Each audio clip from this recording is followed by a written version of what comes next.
সেভাবে করবেন। বুঝতে পারছেন?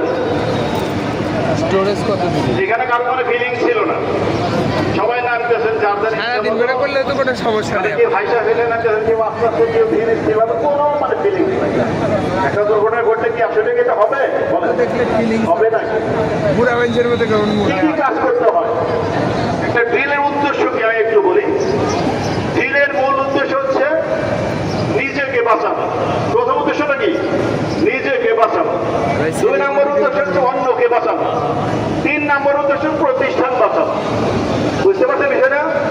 নিজে বাঁচবো, অন্যকে বাঁচাবো, প্রতিষ্ঠান বাঁচাবো। হ্যাঁ, তাহলে এর জন্য যা কিছু করণীয় সব এখানে থাকবে। তাহলে একটা আগুন লাগার সাথে সাথেই কতগুলো কাজ করতে হয়, এক সময় অনেকগুলো কাজ হয়। যার যে কাজ সে সেই কাজই করবে। যেমন আগুন লাগার সাথে সাথে সে আগুন দেখবে, যার কাছে আগুন সে কি করবে? ফায়ার অ্যালার্ম বাজাবে। ফায়ার অ্যালার্ম বাজাবে, সেখানে তো সুইচ আছে না, একজনে বাজালে কিন্তু পুরো সবাই শুনতে পারে। ফায়ার অ্যালার্ম বাজার সাথে সাথেই বিদ্যুতের মেইন সুইচ বন্ধ করতে হবে। তাহলে এর জন্য একজন দায়িত্ব বানাবো। গ্যাস যদি থাকে, গ্যাসের মেইন সুইচ বন্ধ করতে হবে। ফায়ার সার্ভিসকে সংবাদ দিতে হবে। তাহলে এটাও কিন্তু কাজ। আমাদের জানাতে হবে। এই যে সাউন্ড সিস্টেম আছে আপনাদের সব জায়গায়, আছে না? এই পিএস সিস্টেম, এটাকে বলে পিএস সিস্টেমের মাধ্যমে লোকজনদেরকে অবহিত করতে হবে। ভাই চলুন চলে যাই। তাহলে কাজগুলো সব একই সাথে হচ্ছে, এক একজনে এক একটা কাজ করছে।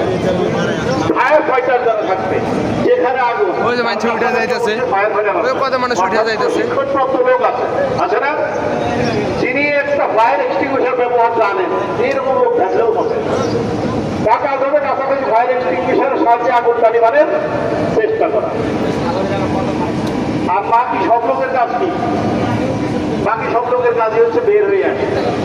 আমার কথা কি বোঝা গেছে? সবার আগুনে কাজ করার দরকার নাই। যেখানে আগুন থাকে আপনার এত টেনশনের কিছু নাই। আপনার কাছে যদি আগুন না লাগে, আপনি যদি প্রশিক্ষণপ্রাপ্ত না হন, তাহলে একটু টেনশন করার দরকার। আপনার কাজ হচ্ছে কি? কাছাকাছি পথ বা সিঁড়ি ব্যবহার করে বের হয়ে আসে। কিন্তু বের হয়ে আসার ক্ষেত্রে ঝামেলাটা হয়। কি কি ঝামেলা হয়? অনেকে কি করে? ধাক্কাধাক্কি করে, অযথা চিৎকার করে,